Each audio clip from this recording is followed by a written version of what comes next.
Kalau aku ngasih saran sih, saran Amirul Mukminin, kau akan mendengarnya, tapi kau tidak akan mungkin melaksanakannya.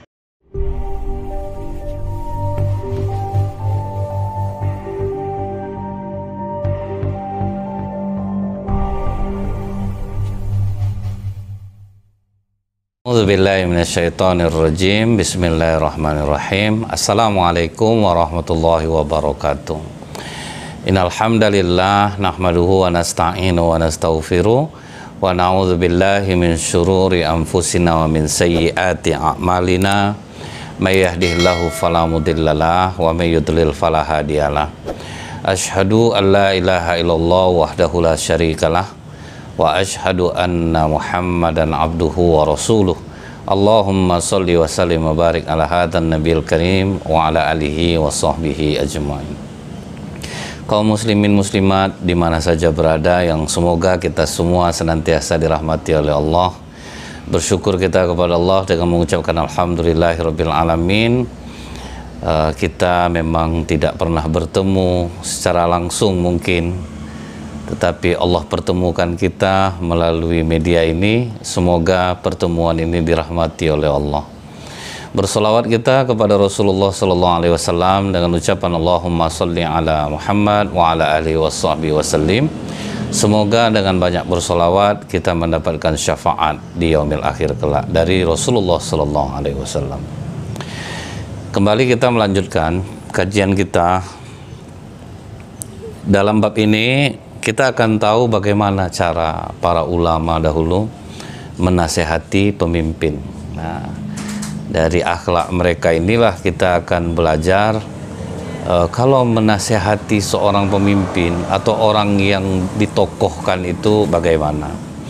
Yang pertama ini adalah nasihat dari seorang ulama yang bernama Khalid bin Safwan untuk Khalifah Hisham bin Abdul Malik. Jadi langsung beliau sendiri yang meriwayatkan kisah ini. Dia diajak rombongan oleh Khalifah Hisham bin Malik ini. Mereka keluar dengan banyak harta, kemudian banyak pembantu, para menteri, sampailah ke sebuah tanah lapang. Setelah dia duduk, kemudian dia pun berkata kepada ulama ini yang sedang duduk juga di dalam rombongan jamaah yang hadir, "Wahai Syekh Hisham bin Malik, berdirilah engkau." Kemudian berdirilah ulama Hisham bin Malik ini. Apa yang dia katakan? "Semoga Allah melengkapkan nikmatnya bagimu." Jadi didoakannya dulu, semoga Allah melengkapkan nikmatnya bagimu. "Wahai Amirul Mukminin, semoga Allah juga menambahnya dengan kesyukuranmu terhadap nikmat itu." Nah, jadi lembut ya, caranya lembut ya. Semoga Allah menambahkan kesyukuran bagimu, Allah menambah nikmatnya kepadamu, dan semoga Allah menambah kesyukuran engkau terhadap nikmat Allah itu. Nah, ini lembutnya seorang ulama ketika menasehati pemimpin. Jadi sebetulnya kalau kita mau nasihati siapa saja, menggunakan kalimat ini kemungkinan orang tidak tersinggung kali ya. Kita doakan dia supaya dia bersyukur dengan nikmat Allah.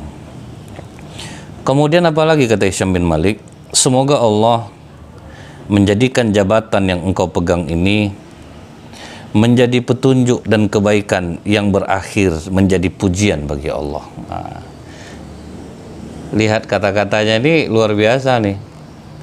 Kalau kau jadi pemimpin ini, semoga berakhir orang akhirnya memuji Allah. Ya Allah, memang taat dia itu. Jadi akhirnya dengan kebaikan dia sebagai pemimpin yang dia lakukan, membuat orang akhirnya memuji Allah. Nah, jadi inilah kalau kita berbuat baik, Allah, orang memuji kita, sebetulnya orang akan memuji Allah.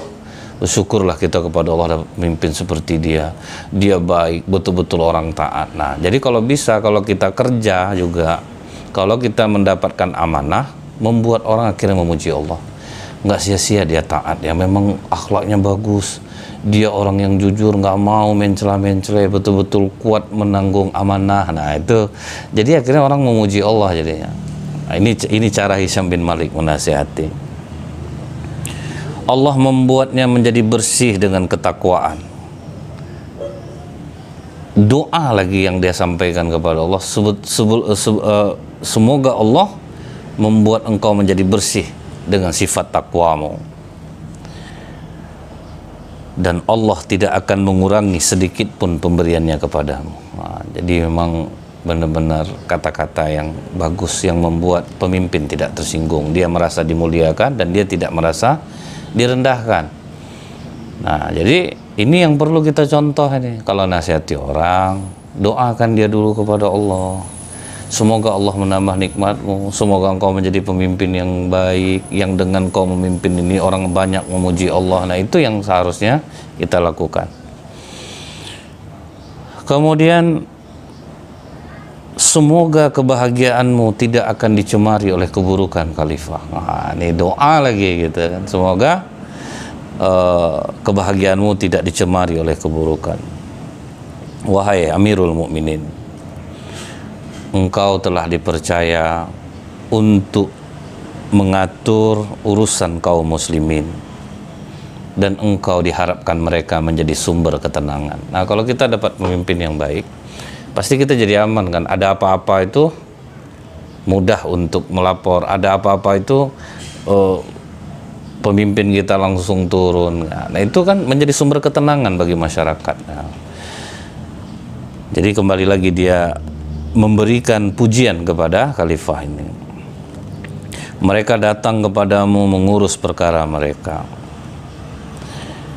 Kalau kau seperti ini khalifah, kau menjadi orang seperti ini, kami sebagai rakyat tidak ada yang lebih penting daripada menunaikan hakmu. Kami akan tunaikan hakmu khalifah. Kami akan memuliakan kedudukanmu. Kami sebagai rakyat akan memandangmu. Nah, jadi kalau kau jadi sumber ketenangan, kurang ajar kalau masyarakat nggak memuliakanmu, gitu. Kurang ajar masyarakat kalau tidak menunaikan hakmu. Jadi dari dulu itu kita umat muslim ini diajarkan untuk menghargai pemimpin. Kita tidak boleh menghinanya, kita tidak boleh merendahkannya. Padahal sebenarnya kalau kita lihat nanti nih, banyak nasihatnya. Cuman dia mulai dengan kata-kata yang bagus, dia mulai dengan memuji, dia mulai dengan mendoakan. Kemudian apa kata Hisham bin Malik? Bolehkah aku sampaikan kepadamu ucapan para raja terdahulu atau orang yang memimpin pada masa lalu? Kata Amirul Mukminin, silahkan Hisham bin Malik. Langsung dia merubah posisi duduknya untuk mendengarkan. Karena ini orang sopan, karena ini orang baik, karena ini ulama yang menyejukkan jiwa. Maka kata Hisham bin Malik, wahai Amirul Mukminin, seorang raja sebelummu ini pernah juga merasakan kebahagiaan sepertimu. Mereka berpakaian bagus, memakai sorban yang bagus, memiliki tentara yang banyak, memiliki pelayan yang siap. Semua ada perhiasannya, sama dengan sepertimu. Jadi seorang penasehatnya mengatakan kepada raja ini, wahai raja, menurutmu hal yang membanggakan dirimu ini apakah akan berlangsung lama atau tidak? Maka kata raja ini, seperti itulah, tentu karena sudah ada yang meninggal, aku yang melanjutkan. Nah, setelah aku nanti akan dilanjutkan lagi oleh orang lain. Kemudian apa kata penasehatnya lagi? Aku melihat raja, kau merasa kagum dengan sesuatu yang sedikit, yang padahal engkau berada sebentar aja di jabatan ini. Kau akan meninggalkan jabatan ini dalam waktu yang lama, dan engkau akan mempertanggungjawabkan nikmat itu nanti di hadapan Allah. Seketika itu juga raja ini mengatakan, celakalah aku. Kemana aku harus lari? Kemana aku harus mencari? Maka itulah raja. Jangan sampai jabatanmu ini kau menganggap akan berlangsung lama, sehingga kau berbuat semena-mena dan kau akan mempertanggungjawabkan nanti di hadapan Allah. Dengan penasihat ini kepada raja ini, raja itu pun akhirnya berubah menjadi raja yang baik. Dan ini yang diceritakan oleh Hisham bin Malik kepada Khalifah Khalid ini. Sehingga mendengar ini, Khalifah menangis. Dia tidak henti-hentinya merenungkan kisah yang sedikit ini dan berjanji untuk tidak berbangga-bangga lagi dengan pakaian, dengan kemewahan yang dia miliki. Nah, dari sini betapa halus cara seorang ulama di dalam menasihati khalifah, yaitu nasihat Khalid bin Safwan untuk Khalifah Hisham bin Malik.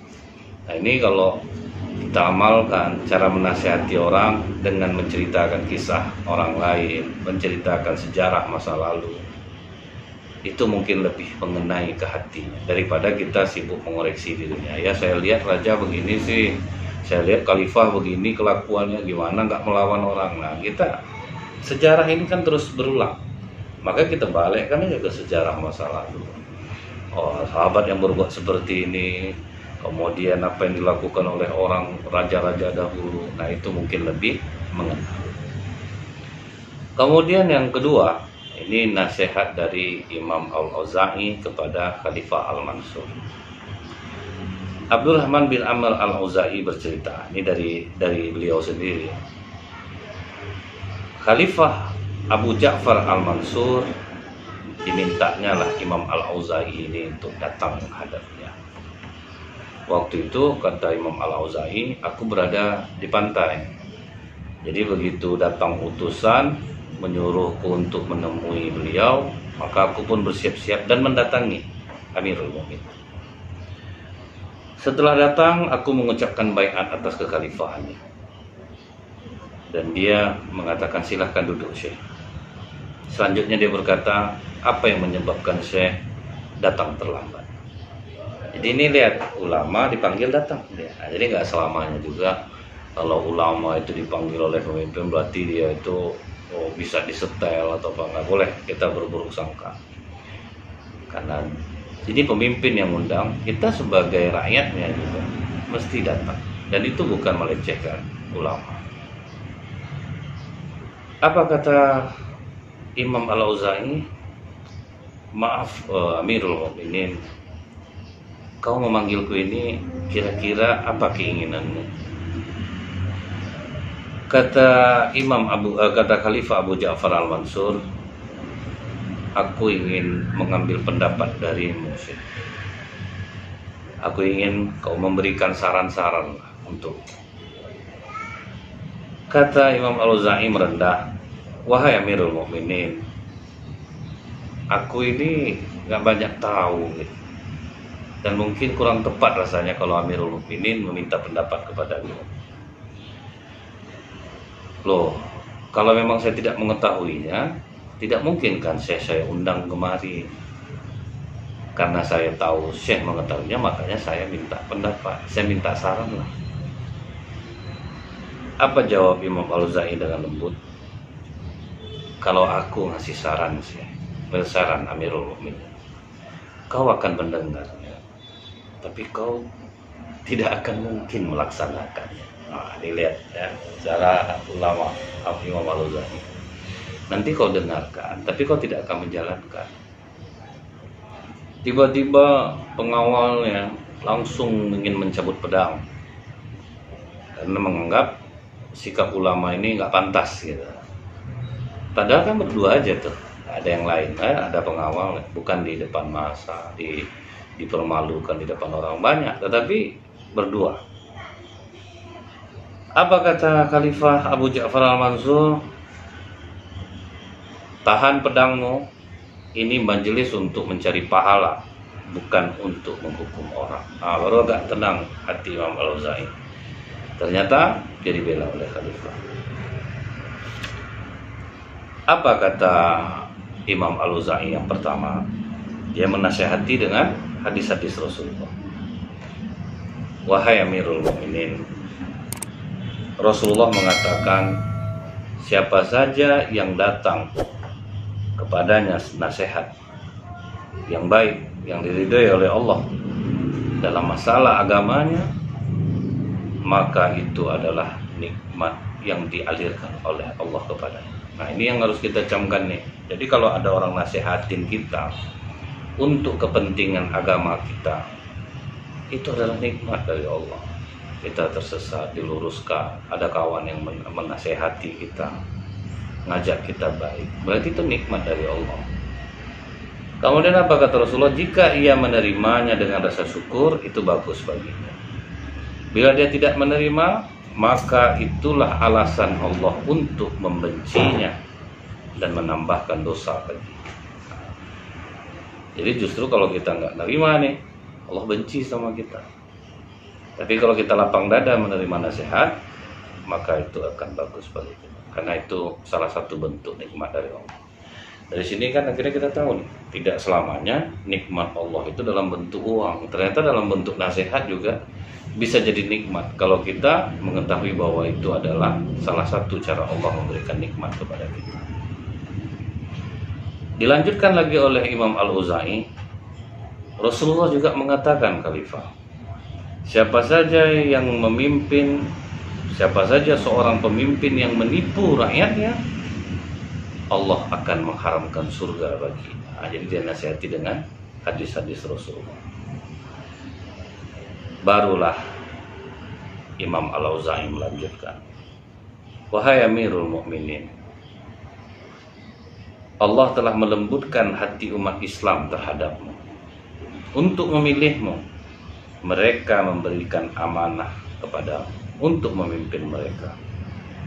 Salah satunya karena apa, Amirul Mukminin? Karena kekerabatanmu dengan Rasulullah SAW.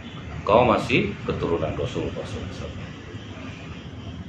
Mereka juga tahu bahwa Rasulullah adalah sosok yang sangat penyayang, yang selalu menyediakan diri untuk membantu mereka. Rasulullah tidak pernah menutup pintu kalau orang minta tolong kepada Rasulullah. Rasulullah tidak pernah membatasi untuk bertemu dengannya, dan senang melihat nikmat yang ada pada masyarakat. Itu sifat Rasulullah. Nah, mereka memikirkan itu, kau kerabat Rasulullah, kau dipilih oleh mereka, berharap kau bisa meneladani seperti apa yang dilakukan oleh Rasulullah SAW, datukmu. Wahai Amirul Mukminin, engkau ini sekarang akan berada dalam kesibukan, tetapi kesibukan hanya mengurus keluargamu dan orang-orang dekatmu daripada kau mengurus perkara rakyat.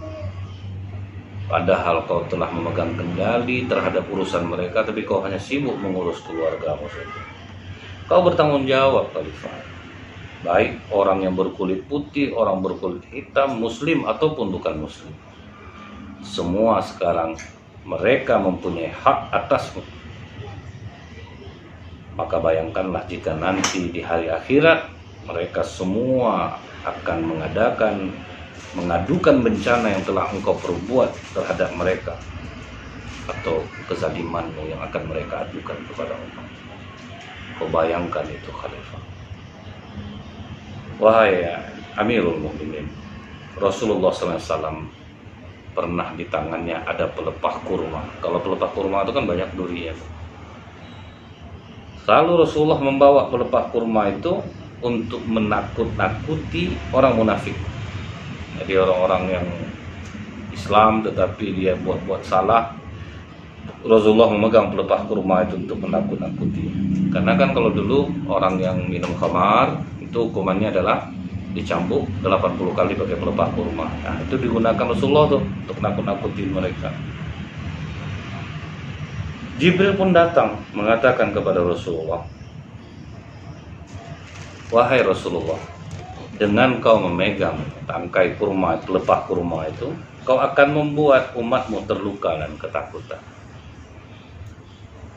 Maka Kata Imam Al-Ghazali, perbuatan Rasulullah saja yang memegang pelepah kurma nakut-nakutin orang munafik saja ditegur oleh Allah melalui malaikat Jibril.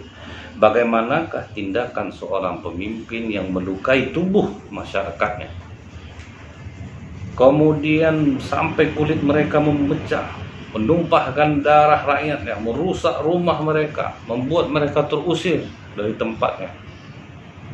Apakah ini tidak jauh lebih parah nanti pembalasan di akhirat? Amirul Mukminin, Rasulullah saja bawa pelepah kurma nakut-nakutin orang munafik aja kena, apalagi pemimpin yang menzolimi rakyat.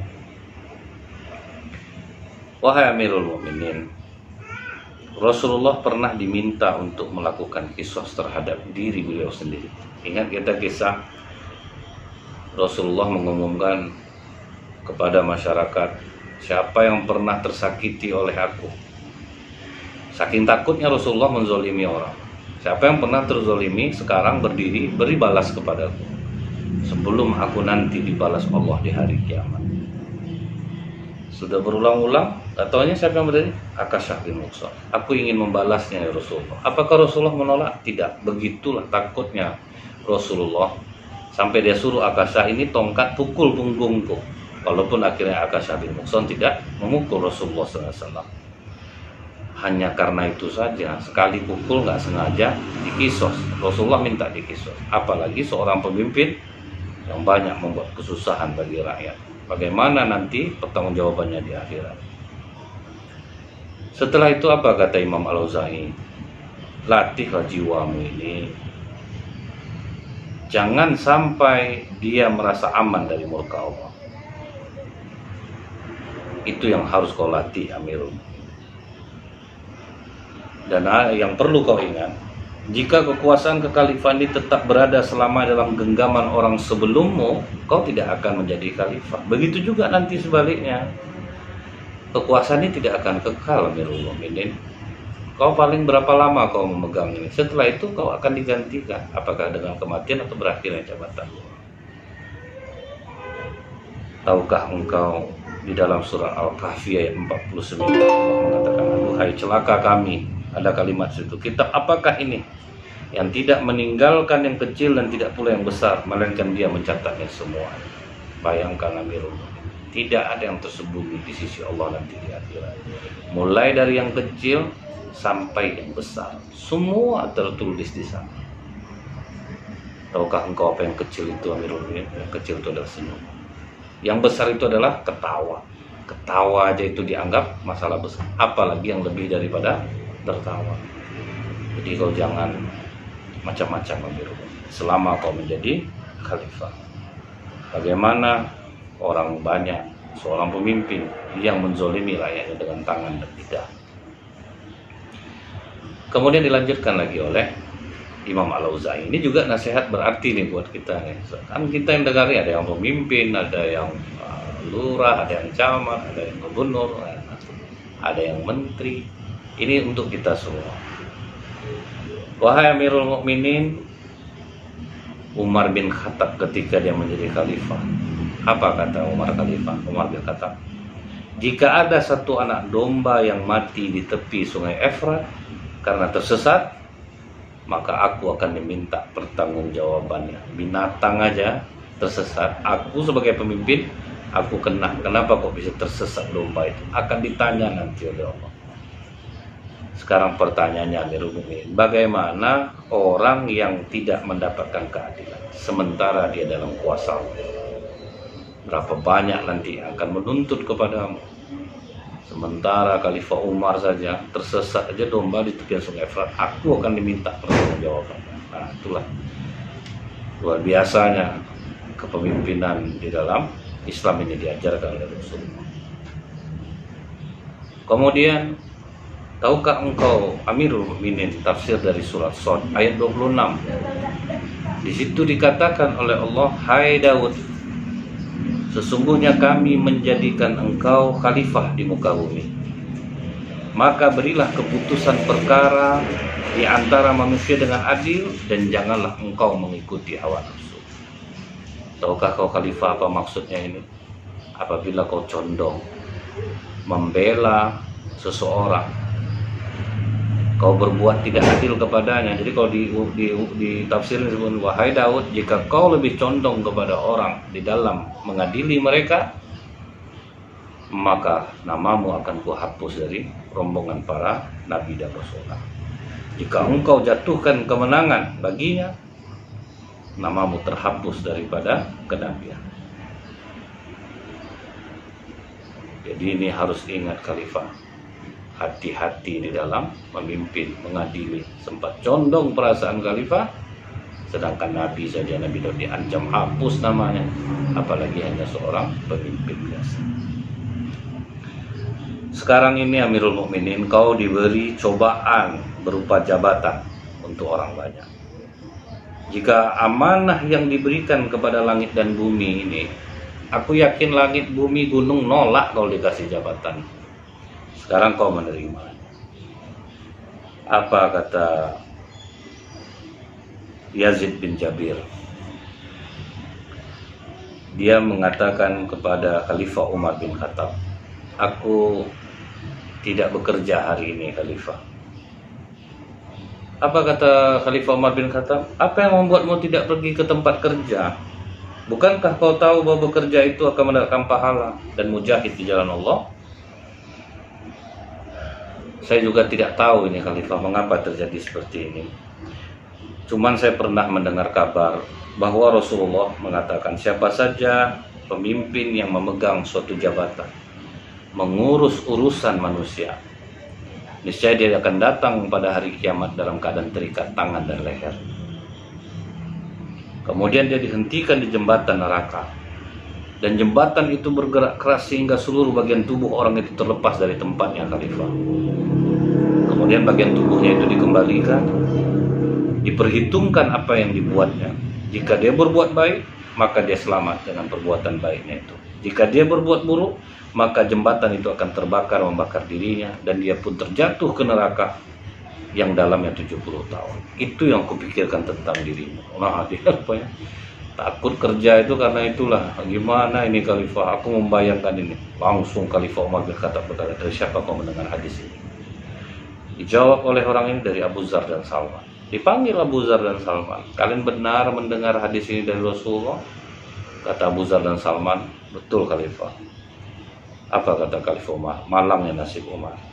Bukankah dia adalah orang yang memegang tampuk kekuasaan umat, dan dia yang menanggung jawab segalanya? Mendengar ini, terkejut Khalifah Abu Ja'far al-Mansur. Diceritakan oleh Imam Al-Auza'i bagaimana Umar bin Khattab yang begitu adil ketakutan ketika mendengarkan hadis ini.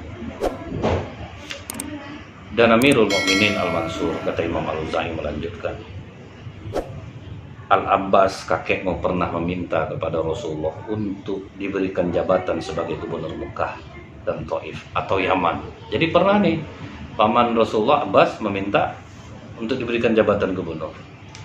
Apa kata Rasulullah dengan lembut? Ya nafsun tunajihaiha khairum min imaratin la tuhsiha. Hai paman, satu jiwa yang engkau selamatkan itu lebih baik daripada kekuasaan yang tidak dapat engkau pertanggungjawabkan. Nah, jadi jangan ngotot minta jabatan. Paman Rasulullah sendiri yang udah jelas dijamin masuk surga aja, Rasulullah nggak mau ngasih dia jabatan. Lebih baik kau selamatkan satu jiwa, itu lebih baik daripada jabatan yang tidak bisa engkau pertanggungjawabkan. Nah, itu nasihat dari Rasulullah kepada paman beliau karena kasihan padanya. Dan Rasulullah tidak mau karena kedekatan kemudian mengangkat kerabatnya menjadi pejabat. Karena Allah berpesan dalam surah Asy-Syu'ara 214, dan berilah peringatan kepada kerabat-kerabatmu yang terdekat. Nah, kalau kita kan kadang justru malah dekat, Allah tolonglah, masa kita familian nggak bisa kayak gitu, kasihlah proyek ini. Nah, ini yang banyak nih kejadian nih. Malah minta selama menjabat ini bisa nyobang, kami dibantu. Nah, itu udah kan. Jadi kita tidak boleh